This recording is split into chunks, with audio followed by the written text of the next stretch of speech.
projet, il était question de réaliser une étagère pour une pièce définie, à partir de laquelle je me suis inspiré de la géométrie du parquet, que j'ai redessiné et avec lequel je suis arrivé à la forme de la croix.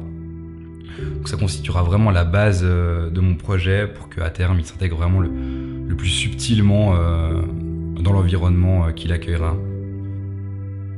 Donc cette croix, je l'ai considérée comme un module que j'ai répété en l'occurrence 3 fois, mais qu'on pourrait tout à fait répéter à l'infini.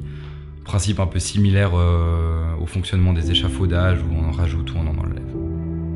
Une fois la composition de ma structure définie, je fais donc appel à 3 matériaux, le béton, le bois et un peu d'acier pour créer un assemblage autoportant.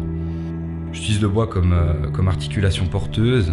Le béton, lui, je le choisis pour son poids qui va exercer une force verticale sur la structure qui permettra finalement de la rigidifier. Et l'acier avec un câble sollicité à la traction pour figer le tout. Donc il aura pour but de reprendre non seulement le poids du béton exercé sur la structure en bois, mais en plus de ça, en fonction de sa longueur, en fait, dictera la hauteur de l'articulation.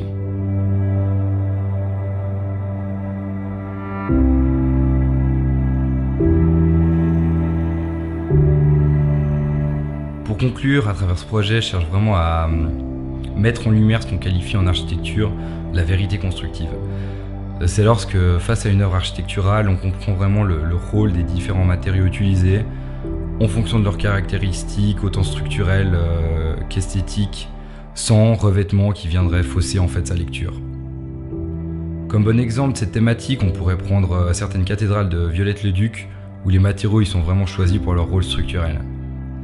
Finalement, la seconde thématique que j'essaie de transcrire, elle est assez connue sous l'appellation d'architecture sans fin, assez bien illustrée par la bibliothèque du Rolex Center à Lausanne, qu'on pourrait tout à fait comparer à une part de gâteau isolée, dans le sens où aucun angle n'est souligné, aucune limite n'est suggérée. On pourrait facilement répéter ce plan libre de manière illimitée, sa lecture resterait vraiment la même, comme l'étagère où à 2 ou 10 étages, le fonctionnement reste le même et la lecture reste la même chose.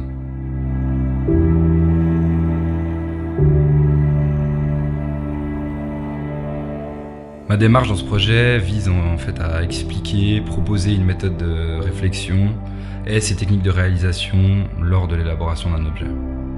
Depuis toujours, je suis passionné par les relations, les différences qu'il y a entre la vision des designers et celle des architectes. Et du coup, ce sera une des raisons pour laquelle j'ai cherché à transcrire des thématiques architecturales, mais à une échelle bien différente là, donc à l'échelle du meuble.